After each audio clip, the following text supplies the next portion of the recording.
something which I was expecting, or in normal circumstances, you'd expect people to be sad about, a defeat for your football team. But after the Man City game, it was just a lot of everyone patting each other on the back. Fans on Twitter patting each other on the back for not slagging off the players. Fans patting the players on the back for only losing by 1 goal at Manchester City. It was all very nice indeed, wasn't it, Jonesy?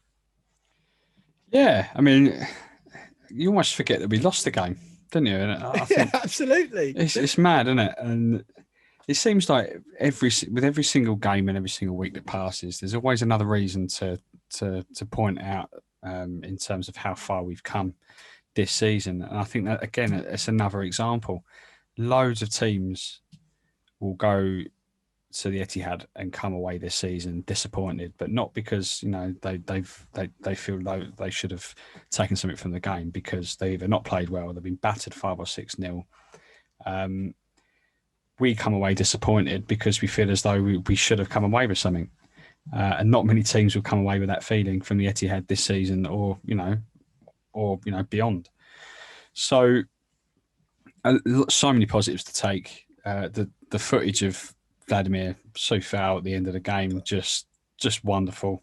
It wasn't too much. You want to see it. See. Just get off the pitch. I love projected negativity there again from Will there. This is actual negativity. You love to see it. It shows what it means to the players. And you want to see that. Well, do you rather him just wander off and just go, oh, that's just another game, isn't it? It was a bit much, wasn't it? He was down there crying his eyes out for about 15 minutes. You'd want 4 leagues back to back in the Czech Republic, son. You'd struggle to accept losing.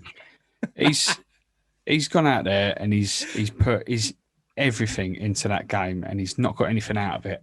So he's absolutely gutted, visibly upset about the fact that we haven't taken something away from, champions elect. No, I'm all for it. More players should behave like that after a defeat. Absolutely. Yeah. You know what? In my head, I was just about to go back at you then, and I thought, I sound a bit like it was going to come across very Mike Parry, Piers Morgan-y, and just go, no, well, if he's lost, he should just get himself off the pitch. He should be, he shouldn't be sitting around out there lolloping around like that. And I thought, that sounds a bit boomery, that. So I'll keep those thoughts to myself. I just thought it was a bit much, didn't you, James? I was like, all right, look, we've lost. No, you've done well, but we've still lost the game. Just back in the dressing room, onwards and upwards next week. All this like histrionics and all that. I thought it was a bit. I like to say I can see where you're coming from, but I don't. I think you're the only person that I've seen or come across since that clip first landed on Twitter that's actually got an issue with it. Like, everyone's going, that's what great mentality. That's the sort of mentality we've been crying out for at West Ham for donkey's years.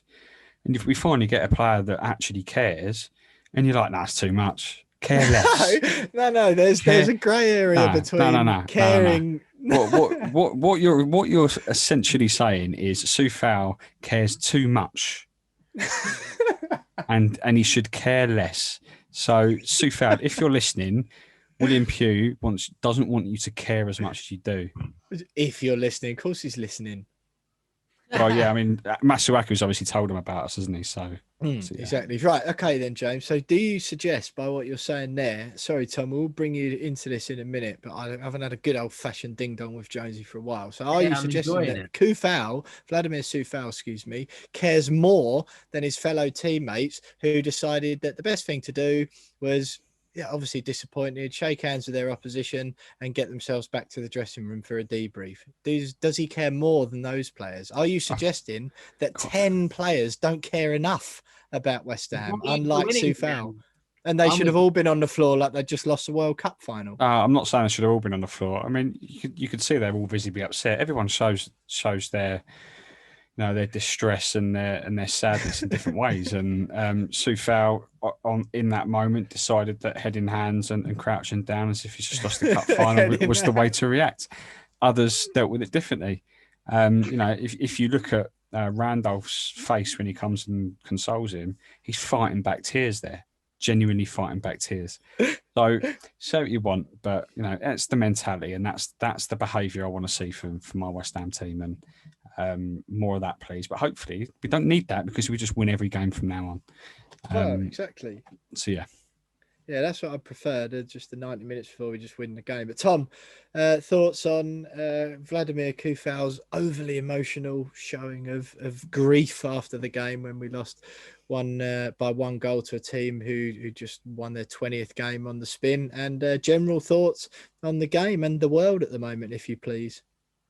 Yeah, well, world-wise, we tick along slowly, and this is definitely a highlight of the week. The Soufal thing, sorry, as I got us all on, but mate, he's a winner. He's been away. You know what I mean? Like, he's used to winning. The geezer's used to winning. He's been stuck out playing Slavia Prague for the best part of 8 years, wherever his career's been. He wins every other week. That's what he does. So he's not used to coming off a pitch, particularly in a game like that when they probably poured a lot of tactical analysis into that. There was a lot of detail that went into the way we played, and I'll lovely sink this into the game. But we pressed so high. We showed a lot of balls in that game. That's the bravest we've been in any game against the top 6 all season, which is a bit of a surprise considering it was the hardest game in the season away at Man City. Yet we pressed as high as we've ever done, and when we got the ball, we were so slick and we looked so good. And it was just a few times we let the final touch let us down, or there was a few chances we could have done better with. But we just looked very good, and we deserved to come away with it. I mean, if you had someone pointing a camera at you for 90 minutes, you're probably going to find you doing something a bit weird. He's probably only down there for about 30 seconds on his haunches before he's got up. He's probably catching his breath from chasing their 100-mile-an-hour winger that he's done for the last 90 minutes. So I think that's probably hyperbolized. But at the end of the day, I thought we put in a really good performance. And I know, without trying to sound too football hipster, I thought that performance gave me more hope for going for Europe than any other performance we put in, because that showed bollocks. It showed ability on the ball. We got out of tight spaces. We created chances against them that I don't think many teams have for a few weeks or months. Like you said, they haven't conceded for a couple months, 3 months now, wherever it is. So loads and loads of positives. That I probably felt better about that game than I have for 90% of the other games you've had all season. It's just a shame we didn't go over the line. And don't you dare go after Soufal, because he's an absolute boy.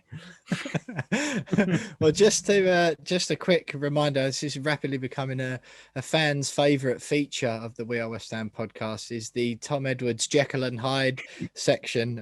Just before the game on the weekend, Tom Edwards on Twitter at Tom_Edwards, the O is a 0, as I've mentioned, before the game, regardless of what team we put out, today is going to be a long afternoon. Let's just hope we give a good account of ourselves. Come on, West Ham. And then three hours later, I think it was, top performance from us yet again. Proved we aren't a flash in the pan. Gutting not to get something out of that. Thought we definitely deserved the point. We go again Monday. Viva Moyes, boys. Can't not be proud of that team. We've come such a long way under Moyes. It's exciting to see this consistency. Kufal wants to have a word of himself. Oh, sorry, no, I just Yeah. But no, look, I thought it was really good. I thought we played really well. Agree with you, Tom, about being brave. I'm not quite as much of a gung-ho advocate about just blindly going attacking teams when you're away at big teams, as some people are. I think it's sensible to be pragmatic. But yeah, I thought we played really well. I was disappointed. Just quickly, lads, then, Jones, on the goals themselves. Manchester City's first one, I think my dad might have been the only West Ham fan in the world who wasn't absolutely delighted that we'd lost 2-1 at Manchester City. He was quite irate, particularly in the first goal. Wasn't happy with Diop, I think it was marking Diaz at the back post. I mean, it is a fantastic ball from Kevin De Bruyne on a sixpence with his so-called weaker foot. And then the second one, I think if you isolate the incident, as with any goal, I guess if you isolate it, it's a bit frustrating because you think, oh, he's obviously going to do that. Why aren't you marking him? Because there seemed to be that line of players who were almost waiting for the ball to be drilled across the 6-yard box.